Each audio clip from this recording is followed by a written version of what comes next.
اعوذ باللہ من الشیطان الرجیم بسم اللہ الرحمن الرحیم۔ معزز خواتین و حضرات، السلام علیکم ورحمۃ اللہ وبرکاتہ۔ آج کا میرا موضوع ہے قادیانی خلیفہ مرزا بشیر الدین محمود ایک بدکار شخصیت۔ حضرات گرامی، بعض باتیں ناقابل یقین ہوتی ہیں۔ ان باتوں کو جب آدمی سنتا ہے تو حیرت کے سمندر میں ڈوب جاتا ہے۔ عقل بھی اس کو نہیں تسلیم کرتی، دل بھی اسے ماننے سے انکاری ہوتا ہے، لیکن کیا کیجئے، وہ حقیقت ہوتی ہیں۔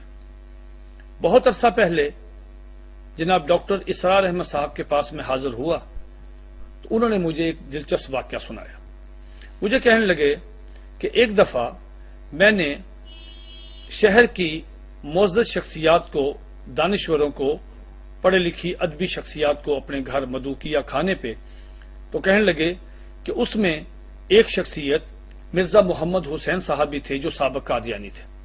باتوں باتوں میں ہم نے ان سے پوچھا کہ مرزا صاحب، آپ کس طرح اسلام میں واپس آئے، آپ کو کس طرح ہدایت نصیب ہوئی؟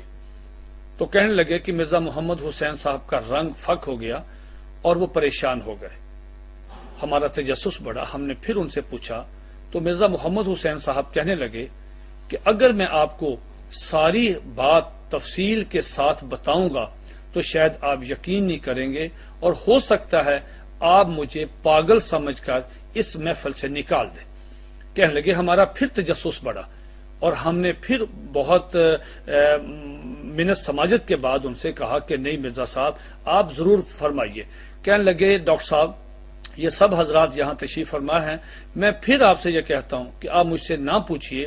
اگر آپ مجھ سے پوچھیں گے آپ میری بات پہ بالکل یقین بھی نہیں کریں گے اور مجھے پاگل قرار دے کر ہو سکتا ہے اس محفل سے مجھے نکال دیں۔ ہمارا ڈاکٹر صاحب کہتے ہیں ہمارا اس پہ مزید تجسس بڑھا، پریشان ہم خود ہو گئے کہ یہ کیا کہہ رہا ہے مرزا محمد حسین۔ پھر ہم نے سب دوستوں نے مل سے ان سے کہا کہ نہیں، ہمارا تو اب اشتیاق بڑھ رہا ہے، تو آپ ہمیں بتائیں کہ آپ کس طرح اسلام قبول کیا۔ تو مرزا محمد حسین صاحب کہنے لگے کہ آپ سب حضرات کو معلوم ہے کہ میں قادیانی جماعت کا، ان کے بچوں کا، مرزا بشیر الدین محمود کے بچوں کا اتالیق تھا، میں ان کا ٹیوٹر تھا اور ان کے فیملی ممبر تھا، ان کا میں شاہی فیملی کا ممبر تھا۔ ان کا میرا آنا جانا ان کے گھر میں فریکوینٹلی تھا، میں جب مرضی بغیر اجازت کے کسی بھی وقت ان کے گھر جا سکتا تھا، آ سکتا تھا، اس لیے کہ مجھے انہوں نے فیملی ممبر اپنے گھر کا قرار دیا ہوا تھا۔ مرزا محمد حسین کہنے لگے کہ ایک میں تو مرزا بشیر الدین محمود جو قادیانی جماعت کا دوسرا خلیفہ، میں اسے دیوتا سمجھتا تھا، میں اس کی پوجا کرتا تھا، میں اس کو عقیدت و احترام میں میرا جسم کا ایک ایک حصہ اس کے احترام اور عقیدت میں جو ہے وہ گندا ہوا تھا۔ کہنے لگے ایک دفعہ کیا میں دیکھتا ہوں کہ میں مرزا بشیر الدین محمود کے گھر داخل ہوا تو مجھے ایک کمرے سے رونے کی، چیخنے کی، چلانے کی آوازیں آئیں۔ تو کہنے لگے میں کیا خیریت ہو کہ کون تکلیف میں ہے؟ کہنے لگے میں اس کمرے میں داخل ہوا تو یہ دو دیکھ کر میرا سانس اوپر کا اوپر، نیچے کا نیچے رہ گیا اور میں انتہائی پریشان اور ایک بت کی مانند کھڑا ہو گیا کہ یہ کیا، میں کبھی اپنی آنکھوں کو دیکھوں اور کبھی اپنے ہاتھوں کو، کہ یہ کیا میں خواب تو نہیں دیکھ رہا۔ کہنے لگے کہ میں نے دیکھا کہ مرزا بشیر الدین محمود اپنی سکی لڑکی امت الرشید کے ساتھ زنا کر رہا تھا۔ کہنے لگے میرے لیے یہ واقعہ بہت زیادہ پریشان۔ اچھا، اس پہ مرزا محمد حسین صاحب نے ایک اور بات بتائی۔ کہنے لگے آپ کو معلوم ہے کہ میرے پورے جسم پر کوئی بال نہیں ہے، میرے سر کے بال، میرے یہ بویں، میری مونچھیں، میری داڑھی، میرے جسم کے کہیں بھی کوئی بال نہیں ہے۔ کہنے لگے جب یہ میں نے سین دیکھا تھا، اور اگلا سین سنیے جس پہ مجھے کہتے فالج کی یہ قسم ہے، یا تو مجھے برین ہیمریج ہو جاتا یا مجھے جسم پہ فالج ہو جاتا اور سارا جسم نکارا ہو جاتا۔ اور اس کی صدمے کی ایک کیفیت فالج کی یہ بھی ہے کہ فوری طور پر، یعنی ودن آورز، 2-3-4 گھنٹوں میں سارے جسم کے جو بال ہیں وہ جھڑ جاتے ہیں۔ کہنے لگے کہ اس صدمے سے میرے سارے جسم کے بال جو ہیں وہ جھڑ گئے تھے، میرے کسی بھی حصے پہ کوئی ایک بھی سنگل ون بال نہیں ہے۔ کہنے لگے وہ سین یہ تھا کہ جب مرزا بشیر الدین محمود نے مجھے دیکھا اور دیکھ کے پریشان ہوا تو وہ اٹھ کے چلا گیا ننگا، اور اس کی بیٹی کہنے لگے کہ میں قسم اللہ کی قسم کھا کے کہتا ہوں آپ کو کہ جس سے مجھے صدمہ ہوا کہ اس نے اپنی بیٹی کی پیٹھ کے نیچے قرآن مجید رکھا ہوا تھا۔ اس سے بڑا اس لیے مرزا یہ ساری کتاب، یہ مرزا محمد حسین صاحب کی کتاب ہے فتنہ انکار ختم نبوت، یہ اس کتاب میں انہوں نے سب کچھ لکھ دیا ہے۔ اس کے بعد یہی واقعہ جناب شفیق مرزا صاحب نے اپنی کتاب شہر صدوم میں انہوں نے لکھا ہے، اور شفیق مرزا صاحب کہتے ہیں کہ امت رشید نے خود یہ مجھے واقعہ سنایا۔ یہ ہے شہر صدوم، شفیق مرزا صاحب کی کتاب۔ شفیق مرزا صاحب کہتے ہیں کہ مرزا بشیر الدین محمود نبی علی کریم علیہ الصلوۃ والسلام کی توہین کرتا تھا، کہتا تھا کوئی شخص میری گردن پہ تلوار رکھے اور مجھ سے کہے کہ بتا کیا نبوت جاری ہے یا نہیں، تو میں اسے کہوں گا کہ نبوت جاری ہے۔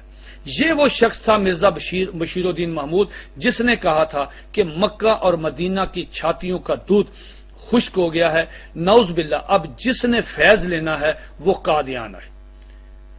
شفیق مرزا صاحب یہ سارا واقعہ لکھنے کے بعد نیچے 3 جملے لکھتے ہیں، وہ کہتے ہیں کہ جو شخص حضور نبی کریم علیہ الصلوۃ والسلام کی عزت و ناموس پہ بھونکتا ہے، نبی کریم علیہ الصلوۃ والسلام کی توہین کرتا ہے، اللہ رب العزت اس شخص کے دل و دماغ سے عصمت اور حرمت کے معنی چھین لیتا ہے۔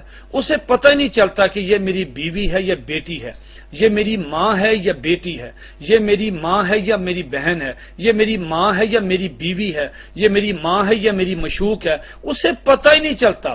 یہ اللہ رب العزت کا عذاب مرزا بشیر الدین پہ یہ نازل ہوا۔ یہ واقعہ جو میں نے ابھی سامعین کرام آپ کو سنایا، یہ 2 کتابیں یہ ہو گئیں، یہ اس کی کتاب تاریخ محمودیت کے چند پوشیدہ اوراق، یہ واقعہ اس میں بھی لکھا ہوا ہے۔ یہ واقعہ، یہ آدمی اس کے بعد اس نے اسلام تو قبول نہیں کیا، یہ پھر لاہوری مرزائی ہو گئے تھے۔ اس کے بعد یہ ڈھلتے سائے منیر الدین احمد صاحب نے یہ واقعہ اس کتاب میں لکھا، اپنی کتاب میں۔ یہ بیتے لمحوں کی چاہ میں پروفیسر سمیع اللہ قریشی صاحب نے اس طرح کے واقعات لکھے ہیں۔ اسی طرح احمقوں کی جنت جی آر اوان صاحب نے یہ واقعات لکھے ہیں۔ اسی طرح یہ ربوہ کا راسپوٹین نامی کتاب میں یہ واقعہ لکھا ہوا۔ یہ ساری کتابیں پاکستان میں فروخت ہو رہی ہیں، بک رہی ہیں، سٹالوں پہ موجود ہیں۔ اگر یہ واقعہ جھوٹا ہے، قادیانیوں کو چاہیے کہ وہ اس واقعے کے خلاف کسی بھی مصنف کے خلاف کورٹ میں چلے جائیں، حتیٰ کی عزت کا دعویٰ کریں۔ آج تک قادیانیوں نے کسی مصنف کے خلاف کوئی قانونی نوٹس نہیں دیا، ان کی کسی بات کا جواب نہیں دیا۔ یہ چیخ کر کہہ رہے ہیں کہ ہم محض اس لیے مسلمان ہوئے ہیں کہ مرزا بشیر الدین محمود کا کریکٹر ہماری آنکھوں کے سامنے تھا۔ آپ حضرات کو یاد ہوگا کہ مرزا بشیر الدین محمود کا کلام محمود، ان کی چھوٹی سی کتاب، اس میں ایک شعر ہے کہ کیا بتاؤں کس قدر کمزوریوں میں ہوں پھنسا، سب جہاں بیزار ہو جائے جو ہوں میں بے نقاب۔ آخر میں ایک چھوٹا سا واقعہ آپ کو عرض کرتا ہوں۔ لاہوری جماعت، قادیانی جماعت کے 10 فرقے ہیں، دوسرا بڑا فرقہ ہے لاہوری جماعت، یہ محمد علی لاہوری کی جو پیروکار ہیں۔ لاہوری جماعت کے ایک آدمی نے مرزا بشیر الدین محمود کو خط لکھا، یہ خط بڑا دلچسپ ہے اور سننے والا ہے۔ اس خط میں کیا لکھا اس نے؟ اس خط میں مرزا بشیر الدین کو کہا کہ بشیر الدین محمود کو کہا کہ ہمیں، اس خط میں لکھا کہ مرزا غلام احمد قادیانی مسیح موعود تھے، اور مسیح موعود جو ہیں وہ کبھی کبھی زنا کیا کرتے تھے، ہمیں اعتراض آپ پر ہے، آپ روزانہ زنا کرتے ہیں۔ یہ خط مرزا بشیر الدین محمود نے اپنے کسی جمعہ کے خطبے میں اپنی عبادت گاہ میں یہ بیان کیا۔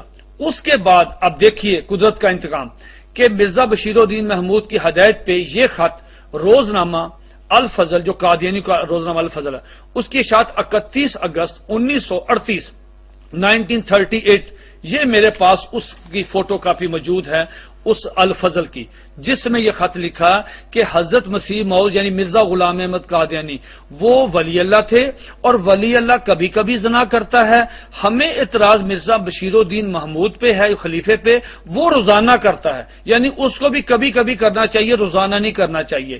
یہ قادیانی جماعت کا ایک پورا سائیکی اور نفسیات ہے کہ وہ جانتے بھی ہیں کہ مرزا غلام احمد قادیانی زانی تھا، وہ جانتے ہیں کہ مرزا بشیر الدین محمود زانی تھا، اس کے باوجود وہ اس کی جماعت کے ساتھ چمڑے ہوئے۔ لہذا میں سمجھتا ہوں کہ اگر قادیانیوں کی یہ بات، سابق قادیانیوں میں سے اگر کوئی شخص جھوٹ بولتا ہے تو اس کو چاہیے کہ وہ اس واقعے کے خلاف عدالت میں جائے، اور اگر وہ عدالت میں نہیں جاتے تو اس کا مطلب یہ ہے کہ یہ واقعہ بالکل سچا ہے اور یہ واقعہ بالکل درست ہے۔ اور آخر میں جب میری شفیق مرزا صاحب سے بات ہوئی تو میں نے شفیق مرزا صاحب سے کہا کہ آپ نے اپنی کتاب شہر صدوم میں یہ جو واقعہ لکھا ہے، تو شفیق مرزا صاحب مجھے کہنے لگے کہ متین صاحب، میں نے جب مرزا امتو رشید سے بات کی تو وہ کہنے لگے کہ امتو رشید نے مجھے بتایا کہ مرزا محمود سے کسی نے پوچھا کہ تم نے ایسا کیوں کیا، اس کی تو عمر ہی بڑی تھوڑی تھی، تو تم نے اس کے ساتھ زنا کیوں کیا؟ تو کہتے مرزا بشیر الدین محمود نے جو جواب دیا وہ یہ تھا، کہا کہ ایک شخص بیج ڈالتا ہے، اس پودے کسی پودے کا، اس کی حفاظت کرتا ہے، اسے دھوپ سے بچاتا ہے، اسے کھاد ڈالتا ہے، اسے پانی ڈالتا ہے، وہ پودا جوان ہوتا ہے، پھل لگتا ہے۔ بشیر الدین کہتا ہے کہ پھل خود کھانا چاہیے، کسی کو نہیں کھلانا چاہیے۔ یہ ہے قادیانی جماعت کی سوچ۔ اللہ تعالی ہمیں ان کی سوچ سے ہمیشہ محفوظ رکھے۔ وما علینا الا البلاغ المبین۔